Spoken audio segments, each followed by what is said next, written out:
Chris is the head of content at Readly. He heads a team managing a portfolio of over 460 publishers covering English language and Nordic markets across the EU, the UK, the US, and Canada. Today, he will share the main features and strengths of Readly, Europe's leading all-you-can-read online subscription service. Thank you so much for joining us, Chris. Over to you. Hi there. Yeah, thanks for that. Thanks for the very nice intro. I'll take that. So like I said, I'm Chris Couchman. I'm the head of content here at Readly. And really today, I just wanted to discuss with you about Readly and about how to reach readers worldwide, how to gain insights from our platform, and also how to grow your global profits at the same time. So I guess first off, we need to tell you a little bit about who we actually are.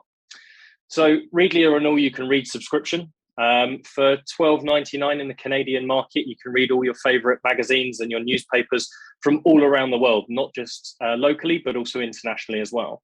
We don't have any fixed term contracts. We have the ability for people to cancel at any time. You take it out for a month-on-month basis, and we are available worldwide in over 50 different markets. We're also compatible on every single device. So whether that's your iOS devices, Android, across all your Amazon devices as well. So let me give you a little bit of a history about Readly. So we actually started back in 2012. So this year is actually our 10th birthday that we're very excited about. We were originally formed in Sweden. We are a Swedish company, and we actually launched from a tiny little place in South Sweden called Växjö. We now have 5 different offices in Stockholm, in Växjö, also in London, Berlin, and in Paris. And then my little satellite office that I like to call home, which is actually in Ireland. We've launched in multiple different markets, but some of our largest markets that we launched early on are here in the UK, in Germany, in Sweden, of course, and then also the US. We went on to launch in the likes of the Netherlands, in Italy, Austria, Switzerland, Australia, and New Zealand. And then really excitingly, we actually acquired our first company last year, which enabled us to then move into the French market. We're now available in 12 markets, and we're active in 12 markets, I should say. We're available in 50 countries and in 17 different languages as well. Also in 2012, we launched onto the stock market here in Sweden, which is a massive thing for us as a company. We've been aiming to do since day one. So who are we actually working with? So we work with about 1,200 publishers globally. About 7,500 magazines are currently on the platform, magazines and newspapers. And we don't just hold the most current issues, we also hold the back issues of all your the magazines and newspapers that we hold as well. So we've got around 210,000 issues that are currently available on the platform itself. So a little bit about the app, for example. So as you take out your subscription for $13 a month, you get the ability to share that with your family. It's available on up to 5 different devices, all of which are then personalized into different profiles. We have mobile reading, so while you can read the amazing magazines as they look in the perfect PDFs that we get sent over by our publishers, we also then optimize these for mobile reading. So if you're in your snack reading times or you're on the go, you have the ability to mobile optimize all of your content as well. We've got an amazing article search function. So yes, people will go in and they will search for the magazines that they want, but we also have the ability for you to search on a specific topic. So if you're really into gardening, you can look at that. Or if you're really into something, you perhaps want to know how to grow some fruit trees. You can go in, you can search that within the product, you will actually be able to find the content you want. It's all about how can we deliver all the amazing publisher content to our users and how can we get it in front of their eyeballs as quickly as possible. We have the ability for offline reading. So it's not just when you're actually got Wi-Fi, but if you're on a plane or a train or you're sitting on a beach, you can also access the content on Readly at the same time. We have an amazing recommendation engine. The more a user uses Readly, the more they read, the more they interact with it, the cleverer it gets. The more we can start pushing the content that you want, the more that the user wants towards them and actually get them involved in the content that they want to read, whilst also serving up some wild cards in there to kind of mix that up a little bit and try and get people perhaps reading some stuff that they wouldn't normally go for. We have a favorites function, a bookmarking function as well. So when you found your favorite content, you can save that and you can keep going into it nice and easy. It means that you don't have to keep searching for it or finding it within the platform itself. So obviously global reach is one thing that we offer, but the other thing that we offer to our publishers is our analytics. Because let's be honest, who doesn't love data these days? On the platform, we've got a massive appetite for back issues. About 20% of all the readership that happens on Readly is actually a back issue. And also 25% of all the reading that happens on Readly is international content. So it's people reading content from outside of their jurisdictions. We've got a 50-50 male-female split, and we have a target age of around 35 to 55. And currently about 70% of our reading is done on a tablet, about 26% on mobile, and then around 4% sits on desktop. But every year we're seeing this shift away from people reading on tablets to reading on their mobiles. We don't all carry tablets around in our bags and in our pockets, but I bet all of us have got a mobile phone to hand. We also give publishers massive insights that they want. We give them unique reader counts. We give them average read times. We can tell them the demographics of what people are looking at and when they're reading it. We get to tell publishers about how people engage with their content.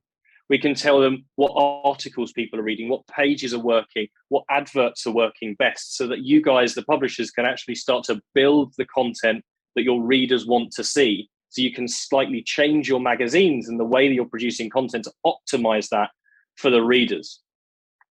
What I wanted to do today is also show you a couple of case studies.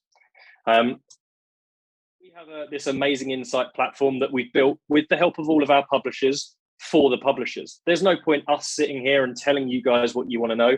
The best thing is you tell us what you want to know and we can deliver that to you. So one thing we all know in the industry is that covers matter, right? But this is exactly the same in print as it is in digital. If you've got a really in-depth cover that's going to grab people's attention, you will be able to suck them in. And that's no different on Readly. If it compels the onlooker to buy and read on a newsstand, you're going to get exactly the same as you are on Readly. A perfect example of this is the Tess Holiday cover that we had on Cosmo in the UK. And it generated a 95% uplift in readership. And it was mainly down to this cover. It went from an average of 12,000 readers an issue up to around 23,000 readers for this specific one. The cover story, however, only equated to about 15% of that total readership.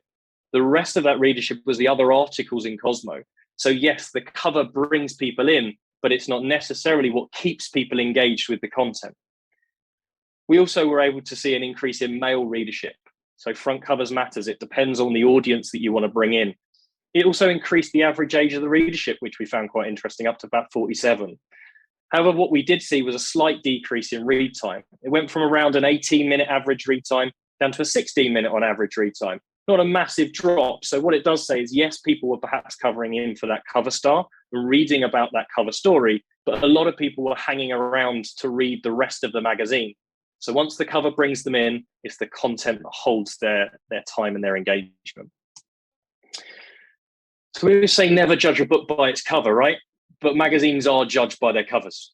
It's obvious. If you've got an amazing cover, you're going to grab people with it. The typography, the photography, and the headlines are key to that cover and the way that that's consumed. If you have an amazing front cover, you will attract more readers. It's all about the attention economy. We're all we're all competing for people's time, whether it's in print or it's Netflix or Spotify or here on Readly, we're exactly the same.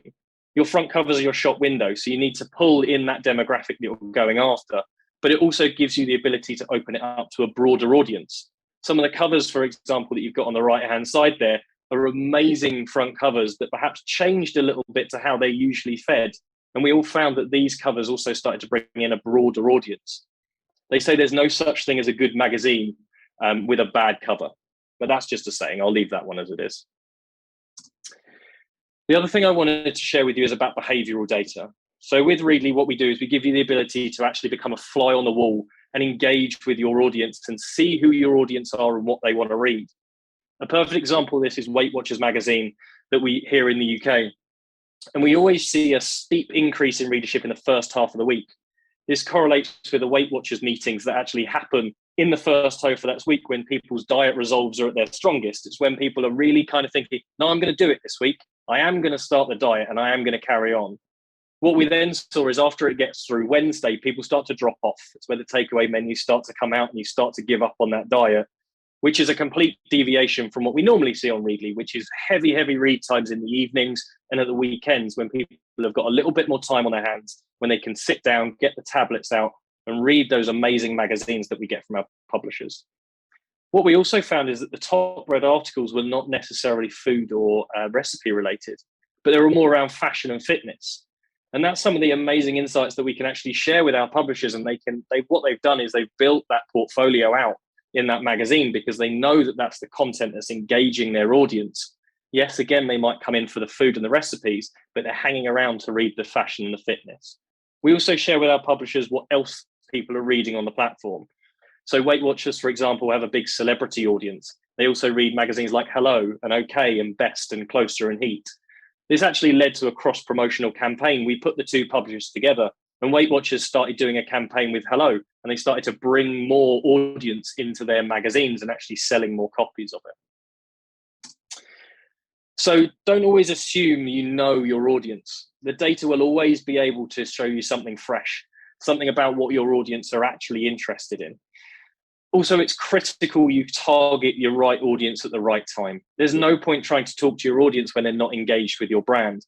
We can help you understand when people are reading and what their habits look like on a daily and a weekly basis. It's about optimizing those lean in and those lean back moments. We will have content that's amazing for that snack reading, that sort of lean in, grab it and go. But at the same time, we can help you understand what those lean back moments are. When are people slightly more relaxed? When are they on the sofa with the tablet, reading a little bit more of the magazine? We can help you understand that.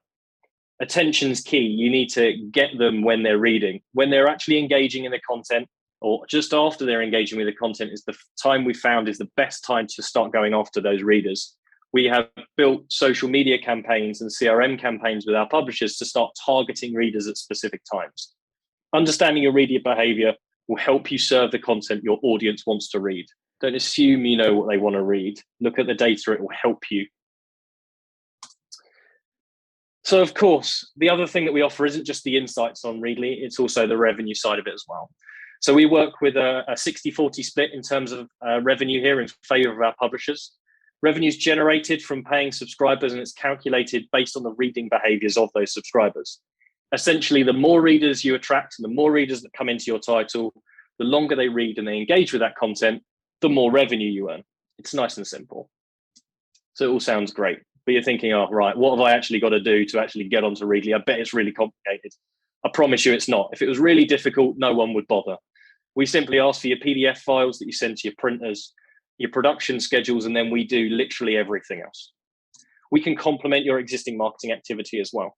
We work very closely with all of our publishing partners to actually build marketing campaigns around their titles at the right times of year, right times of the week, and the right times of the day. We can expand audience reach and we can find new customers globally that perhaps you wouldn't be able to find with the print or the digital subscriptions that you already have. Because we're in 50 markets and we're across 17 different languages, we have the ability to bring your content to a massive wide audience. We can also introduce readers into that back issue content that you've probably got, that treasure trove of archive that every publisher's sitting on. We can monetize that archive. We have an amazing thing called Readly Retros that we currently work on, where we're actually dragging people into back content to engage with that a little bit more. Like we said, 20% of readers are reading back issue content, or 20% of the readership is back issue content. We can also increase the frequency where readers dip into magazines. Like I said, everyone's got a phone in their pocket. We have the ability for people to dip in, do a little bit of snack reading, but at the same time have that long form stuff. And then finally, it's risk-free. We don't ask for any investment. All the money goes one way. We pay our publishers. They don't pay us. And that's it. Thank you very much. How does this work for digital-only magazines as opposed to print magazines? Is there any difference in that? No, it's not particularly different. We do work from digital-only magazines as well as print magazines. What we do ask is that you deliver it in a PDF format. So if it's a purely article-based or it's a web-based platform, then it's not necessarily we're available for it. But we do have certain publishers who work with third parties that can then generate PDF files for us. So as long as you can send us the PDFs, we're quite happy to get that up, whether it's in print or it's on digital. The only thing we ask is that it is a B2C title, and then it's also paid for as well, paid for content. Got it. Can you give us an idea of what kind of revenues a magazine can realize through Readly?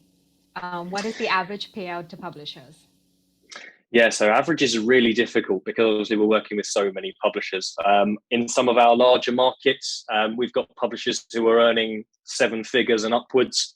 And at the same time, we've got in some of our smaller markets, they're earning 5-6 figures some. So it really depends on the amount of content that people are able to bring, and also, of course, it depends on what type of content. We know certain content works perhaps slightly better than others, and we can tell you what kind of stuff that is. It's not a problem. Can you expand a little bit more on what you said about the larger markets and the smaller markets? Could you give us an example, maybe?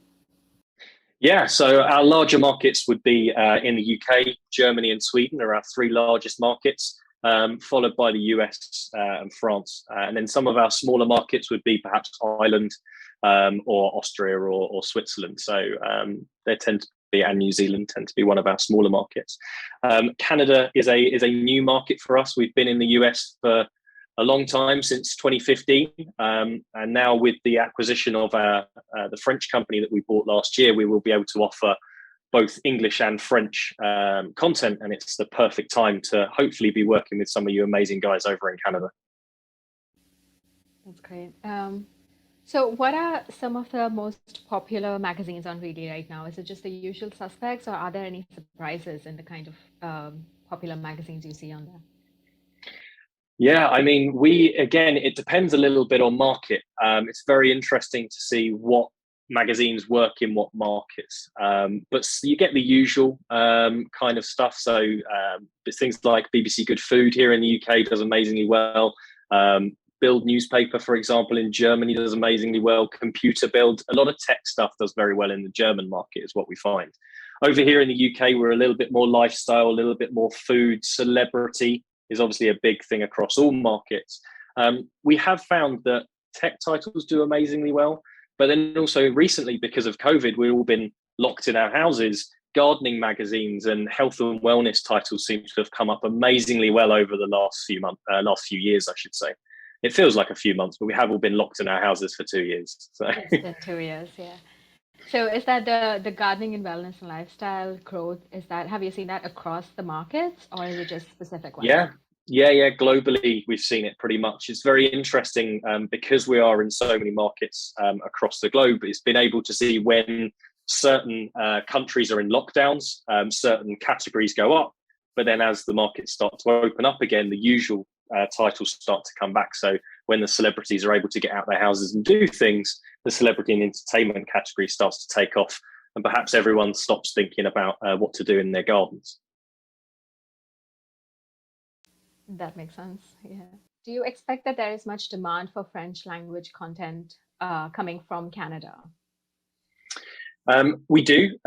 We know that obviously you guys have quite an extensive sort of French Canadian population, and we do expect there to be some. We do already have Canadian customers, and they are contacting us quite regularly going, can you bring this content on? Have you got this magazine? Have you got that magazine?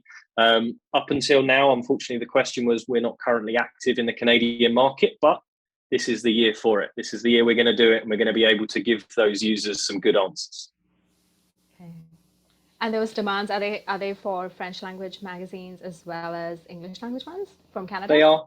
Yeah, they absolutely are. And because of the acquisition of the French company, Titabo, that we did last year, we have a whole bunch of new French users that will obviously come across from that platform as well, that will absolutely be interested in French Canadian content as well.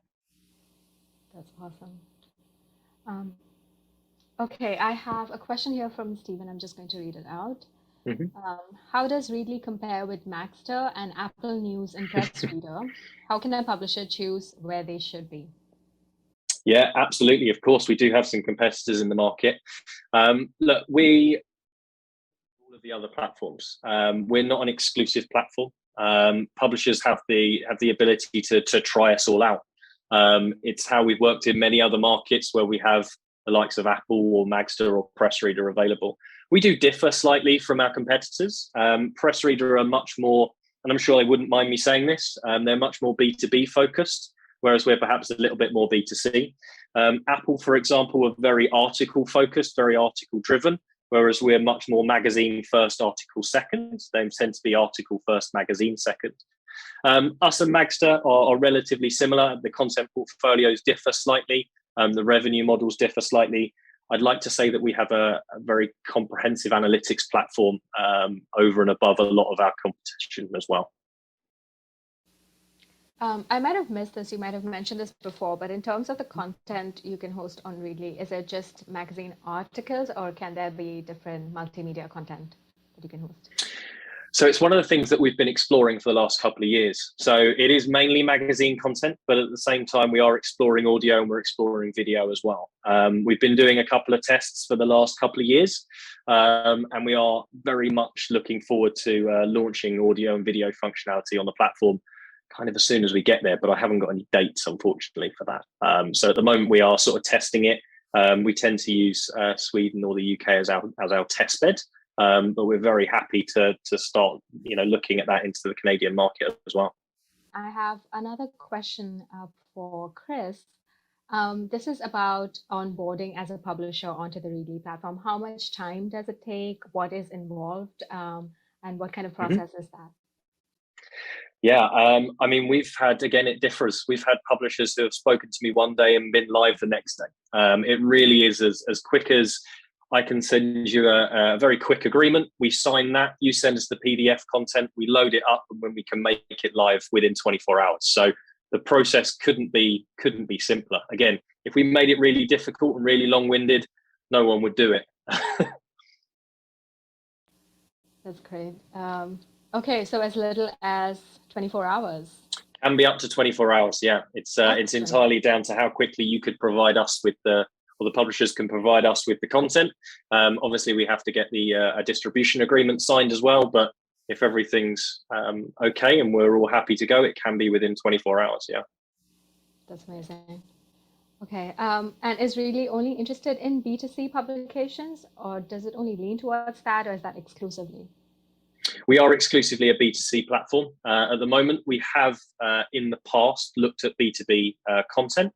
But we've found that our users are much more drawn towards the B2C products rather than the B2B aspect. But never say never. We're constantly looking at different avenues and we're constantly looking at different ways to deliver brilliant content to users. So it may be something that we might happen to do in the future. How does the content look, as in the magazine layout? Yeah, so we have effectively two different ways that you can view the content. So you can view it as the beautiful PDFs. So the exact same as you'd see it in your print magazines. It would be laid out exactly as that. And then we also have the mobile optimized, or the sort of mobile reading mode that's much more, how do I say, a lot more vertical. It's, the pictures are kind of dropped in as and where, and a lot of the text is kind of a more scrolling method. So it's a lot easier to read on a mobile rather than the pinch and zoom method. But yeah, we try and keep the content as optimized as possible for the device that people are actually reading on. That's great. And I'm assuming that's all automatic.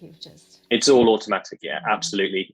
Is all we do is we have a lot of very clever people in our tech office who have the ability to optimize any content that's sent over to us for the device that the user is then using it on.